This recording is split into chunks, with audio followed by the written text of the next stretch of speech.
First of 4 at Pac-Belt Park. Dodgers have won 5 of the first 6 meetings. What would happen in this game? Bottom 5, Barry Bonds leading off against Dallas Perez. Thought he'd take a cut of that high heat, but missed it. Then Bonds. He's going to like this. He'll take the double. His only hit of the game. Perez, by the way, allowed 2 runs in 7 2/3. Bonds would later score on an Edgardo Alfonso single to tie the game. Marquise Grissom. Adrian Beltre tries to go home, but the throw gets away. Ray Durham would score, but they do nail Grissom, getting greedy, trying it for second. So the Giants are up 2-1. Now, Giants are starting their chicken promotion, protesting the intentional walks to Barry Bonds. Speaking of that, we bring in the Golden Gate Bridge.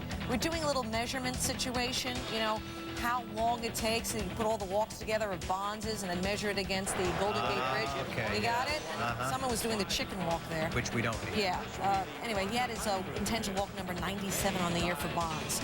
So the next batter is Alfonso, who has come up large lately, but not this time against Darren Dreyfus. Still 2-1 Giants. Top of the 9th, 1 on, 2 out. Jason Worth looking for space, finds it. That'll score Dave Roberts. We're tied at 2. Bottom 9, Guillermo Mota on the mound. Now, Jim Tracy decides to stick with Mota with the bags full. Wilson Alvarez, not Eric Gagne, warming in the pen. And then Cody Ransom coming in 0 for 5 in his career against Mota. Gets the job done. Giants win. Gagne walks off in disappointment. He wasn't in the game. He has been pitching a lot, though, lately for the Dodgers, so obviously Tracy wanted to give him a rest, but they lose the game. He had a good night. First inning in a scoreless game off of Rich Harden. The bloop to center field. Vlad just getting started. Bottom 5 with a man aboard. The hot shot, Marco Scutaro can't make the play. David Eckstein scores. It's 3-2 Halos. Bottom 7, now 5-2, and oh, the Impaler. 17th home run of the season, 3rd in 6 games against Oakland this year. Look where this thing goes. 6-2 Halos. We flash back to the 1989 All-Star game. Hey, anytime you can get Bo Jackson. Love it. Who can forget this moment? Well, this moment and this ball in just about the exact same spot. All right, back to Monday, bottom 8. They're loaded for guess who? Vlad off of Chad Bradford down the left field line. That'll play to pair. Guerrero 4 for 5, drove in 4. He's got 63 ribs, tied for tops in the league with David Ortiz. Angels win 10-3. Padres have won just 4 of their last 16 home games. First to 3 against Arizona. Hey, it's about dogs, Lassie. Come home, come home. Petco before the game. Don't make me cry. That got us thinking of sports top dogs. Yes, Fetch Monster. The Saints T-Dog, always doing his job well. What about Fred the dog picked up pucks at the Capitol games? And what about Uga, the Georgia Bulldog mascot, a staple at the University of Georgia? To the game, no dogs allowed. Bottom 3, Diamondbacks up 1-0, 1 on for Phil Nevin. Nevin over the top off of Casey Fossum. Nevin 2 for 4, 2 RBI, 10th home run of the year. He's hitting 282. Padres up 2-1. Trevor Hoffman sitting on 367 career saves since May 30th. Here he comes in, 3-1 lead. Hoffman facing Greg Colburn, no contest. Hoffman passing Jeff Reardon for 4th all-time in saves. San Diego finds a way to win at home, beating Arizona. Pirates Astros. Lloyd McClendon. The Pirates have been outscored 127-67 in the last 20 games. Bottom 5, bags full for Lance Berkman. So much for that 4-1 Pittsburgh lead. 3 runs will score on that double for Berkman. He's hitting .329, 2 for 4, 4 RBIs. 2 batters later, now 5 for Houston. We got Jeff Kent at first. Jeff Bagwell lines it. Rob Makoviak. Kent trying to get to 3rd on this play, but Kent will be thrown out, and that's not all for Jeff. He's in pain after the slide. Looks like it's his right hand. Trainers, come on out. Look at the hand, will you please? Check it out. Kent would stay in the game, but then he'd leave after the 7th with a jam right pinky. Back to Berkman. Up the middle, Craig Biggio would score. You know, Berkman has 55 RBIs this year, hitting over 300. Jose Vizcaino, he went 3 for 4 in the Astros victory. Against the Chi Sox, CC Sabathia 2-0 with a .180 ERA in his last 3 starts. Home plate umpire Tim Timmons not impressed. Now K-Zone says that's a strike to Frank Thomas. Timmons says ball. Sabathia displeased. Next inning, Jose Valentin. Sabathia thought that was a strike, and Timmons does not like Big CC's reaction. And we're going to have some words. So much so that they call in who? 5'10" Lou Merloni. has to step in and hold back the 6'7", 200 and a lot of pounds CC Sabathia. Then Eric wedges himself in. Well, it all settles down, and so does Sabathia, getting one Uribe to fly out to Coco Crisp.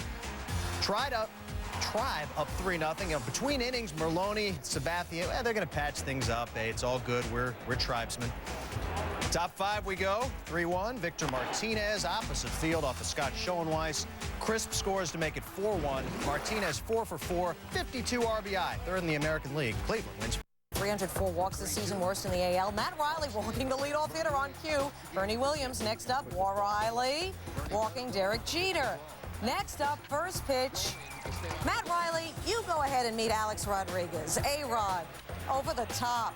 3-run homer, number 362 of his career, passed Joe DiMaggio for 60th on the all-time list. Bottom one, O's with 2 on. Miguel Tejada, so dangerous, even while Baltimore is slumping. Off of Mike Messina, 3-run blast. Moose gave up 4 runs in the first 2 innings. Tejada's 11th of the year, tying it at 3. Top of the second, same score. Here comes Derek Jeter. Jeter, no doubt. 10th of the year. Yanks just like that, back up 6-3. It's great to be a starting pitcher on the New York Yankees, isn't it? Yanks with the bags full. Top of the 6th, 7-4 New York. Rodrigo Lopez. He's going to have all sorts of trouble because now he will walk Tony Clark. And what does Lee Mazzilli think right about now? That's what I thought. A-Rod would score 8-4. Yanks had 12 walks in the first 6 innings. Top 7, A-Rod. More punishment. Number 18. Yankees win before the largest crowd ever at Camden Yards. Score make that 49,696. Red Sox looking to keep pace hosting the Twins. David Ortiz facing Kyle Loesch. And you know what? David can't complain. His 16th of the year, putting Boston in front 1-0. He's been an RBI machine this year, Ortiz. 2-0 Red Sox. Trot Nixon likes this pitch. It's deep. Is it gone? Jacque Jones hopes not. Going high for the leaping catch, robbing Nixon of the homer. Of course, this is a top play nominee. And Loesch, what are your feelings about your teammate? That's what I thought. Bottom 6, Manny Ramirez off of Loesch. This one, there's no contest. Wow. See what I mean? Ramirez is 19th. It's 3-1 Boston. And what about Kurt Schilling against Jones? Schilling goes 7, allowed a run, and he struck out 5. It's a 4-1 game. First base open. Aaron Foltz intentionally walks Ramirez to load him up. Next batter, no more Garciaparra. There it is. Grand slam home run, his first homer of the year, and Red Sox fans love no more. 9-2, the final. Skippered by Lou Piniella, looking to keep it going in Toronto. You know, since the 20th of May, they have been off the charts. Best record in the majors, 22-6. Never this late in the season have they been in 3rd place in the AL East. 2 games within 500. The Devil Rays. Bottom one, no score, 2-on. Chad Gaudin walking Greg Zahn to load the bases. Piniella has seen enough. When you're going for 12 straight, you don't mess around. In comes Travis Harper from the bullpen. We're in the first inning, folks. Next batter, Harper getting Chris Woodward to fly out. So the Devil Rays escape the first inning, and they change the pitcher. Bottom 5, Blue Jays down 2-0. Bags full, Trevor Miller striking out Eric Hinsky to escape another bases-loaded jam. Top of the 6th, Tampa Bay leading 3-0. Carl Crawford, opposite way. 2 for 5, 2 RBI. He's hitting .307. In fact, Crawford's hitting .469 his last 7 games coming into the day. And then Jorge Sosa, 2 innings he pitched, 6 Ks for him. D-Rays have won 12 in a row. How about that, John Kruk? What do you think? Well, what's gotten into the Tampa Bay Devil Rays is Lou Piniella. I mean, the manager of this team, he's got a game plan, and he's stuck to it. They have pitchers now who throw strikes. They have power coming out of their bullpen.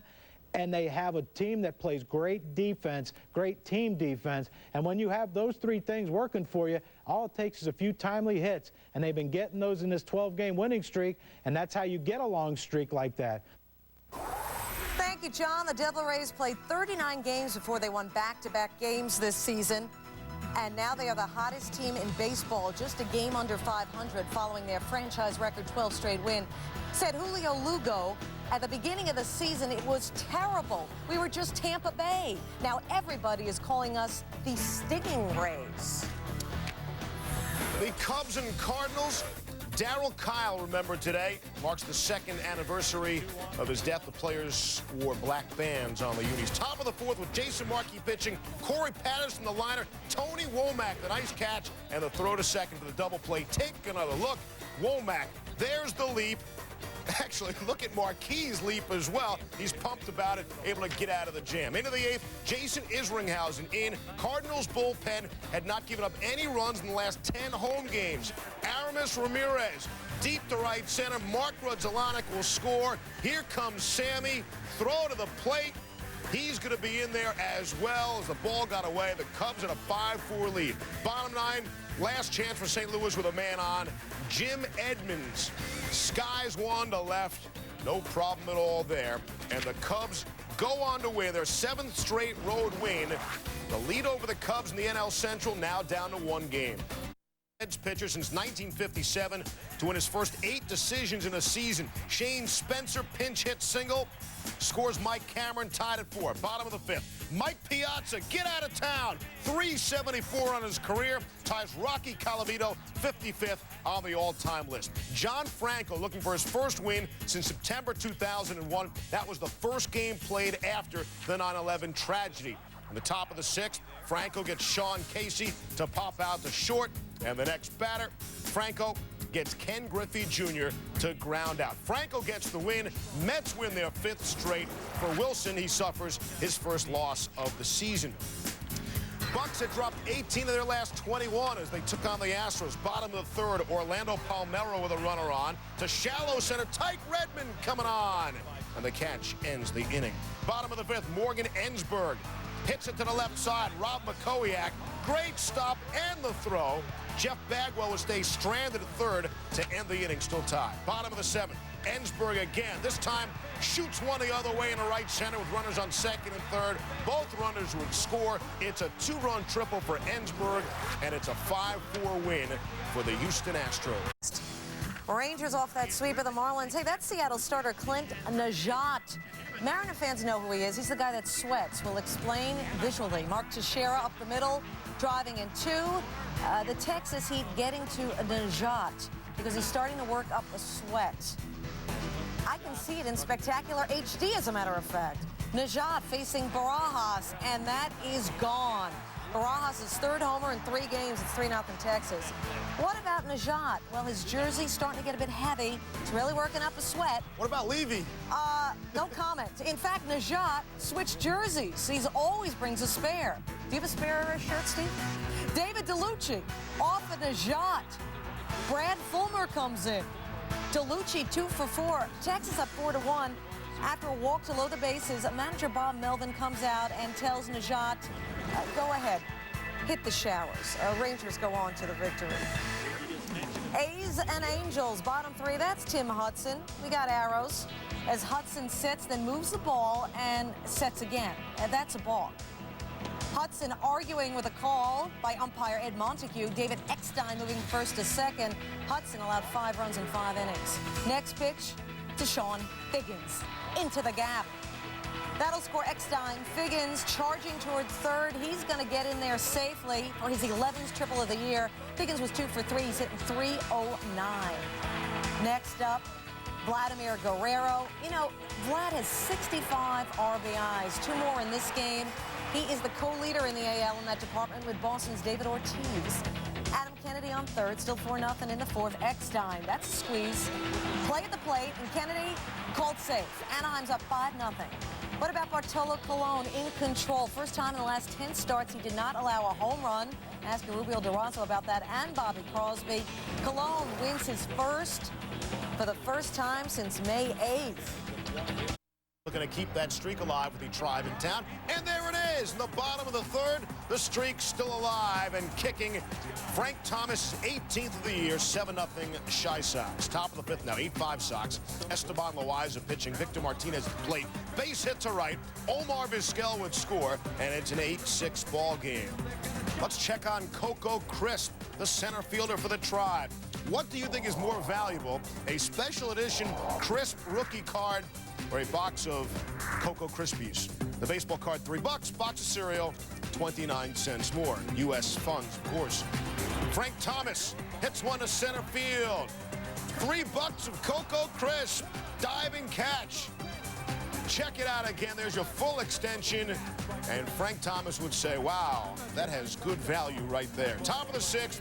Indians are down 8-6. Matt Lawton gets out of town. His 11th of the season. Ties the ball game at crazy 8s. Top of the 8th. Cocoa Crisp had himself a ball game. Not just in center field, but at the plate. He jacks one to left. His 3rd of the season puts the Tribe on top, 9-8. Bottom 8, tying runs on second for Jose Valentin. And Valentin will give it a ride. Down the right field line into the corner. 1 run would score. We're tied at 9, and we're headed for extra innings. Bottom of the 10th, the man on. Jose against Jose. Jimenez against Valentin. Valentin had himself a ball game. 4 for 5, a season-high 5 RBIs. That's his 4th walk-off home run of his career, 2nd of the season. White Sox blow an 8-0 lead and still win. Facing Kaz Ishii, Feliz. Cruz will score on that. Feliz going for second. And look at this play. Somehow, Pedro Feliz avoids the tag by Alex Cora. How did he do it? Take another look at the top play nominee. Avoiding the tag by Cora. Feliz jumping over Cora. That's how he avoided it. And Alex Cora's in shock. Giants up 2-0. Top of the 7th, LA down 5-4. Milton Bradley up. Runners on the corners. Bradley. The bunt. Feliz can't handle it. A run scores. We have a tie game at 5. Bottom 7, same score runner at first. LA decides to pitch to Barry Bonds. Oh well. Bonds with a double. 1 for 3. 2 runs scored. He's hitting .359. Marquise Grissom holds at 3rd. Bonds makes the Dodgers pay. And then Edgardo Alfonso. Juan Encarnacion can't handle that. The Giants beat the Dodgers. The Giants are in first place for the first time since April 13th. Davy Cruz 5 for 5. Break them up. The Marlins, fresh off being swept by the Rangers, welcome the Braves to town. Johnny Estrada, base hit to right. If you're calling for J.D. Drew, leave a message at the beep. We'll call you when he gets home. Miguel Cabrera the throw. Mike Redmond able to make the play at the plate. Chris Rietsma brought in to face Juan Pierre in the bottom of the 7th, and he promptly walks him. Jeff Conine would score with a bases-loaded walk. 3-2 Braves. Luis Castillo's the next batter with the bases still loaded. Castillo to short. Rafael Furcal gets Pierre at second. Never assumed the double play. Good hustle by Castillo, and that allows Alex Gonzalez to score. Rietsma, wild pitch. That allows Lenny Harris to score, and the Marlins go on to win 4-3. Braves have lost 5 of 6. Expos and Phillies. Jim Thome's at 11 homers this month. That's 1 shy of his career high in any month. But we're focusing right now on Brad Wilkerson. That's his 12th, not of the month, but of the year. Off Brett Myers, Wilkerson went 3 for 3 with a walk. Livan Hernandez in Struggle City, winless in his last 6 starts. What's a struggling hurler to do? Grab a bat, my friend. He takes over at the plate. There's a double in the gap in right center. He'd later score. Bottom of the 6th, it's Hernandez again, and again another double. Brian Schneider would score. Hernandez goes 2 for 3, an RBI run scored, and the Expos win 5. Fix that with Arizona in town. Padres had a 1-0 lead in the bottom of the 7th. Steve Sparks to Jay Payton pops it up in foul territory. Chad Tracy going over, gives you the A effort, and makes the grab. A top play nominee. Taking a look. What a catch. Chad Tracy on the road goes into the crowd and makes the play. Top of the 8th, still 1-0 Padres. Steve Finley, get out of town. His 18th homer of the season, tied the ball game at 1. That's the way it remained at the bottom of the 9th. 2 outs, Miguel Ojeda at the plate. Ojeda, the slow chopper. He's called safe at first. Phil Nevin trying to score from second. Big collision at the plate. Big ups for Rob Hammock, who's able to hang on to the ball. We go to the 10th. 2 on, 1 out, Mark Loretta. Chopper to second. Scott Hairston lost control of the ball, charged with an error. Arizona's 5th straight loss. Rockies and Brewers, you ever hear of anybody missing 68 games because of a strained left groin? Well, that's exactly what happened to Larry Walker, and he's back. Welcome back, Larry. 1 for 2 with that double. He struck out. Trying to do something to wake up these Colorado Rockies. Bottom 7, tied at 1 after the Rockies. Javier Lopez walked the bags full. Lopez missed his target, but got Jeff Jenkins. A run scored. Brewers up 2-1. Next batter, Lyle Overday. Look out for your tummy. The ball is in his midsection. Brewers win. They're 5 games over 500. The Rockies, they're 19 games below 500.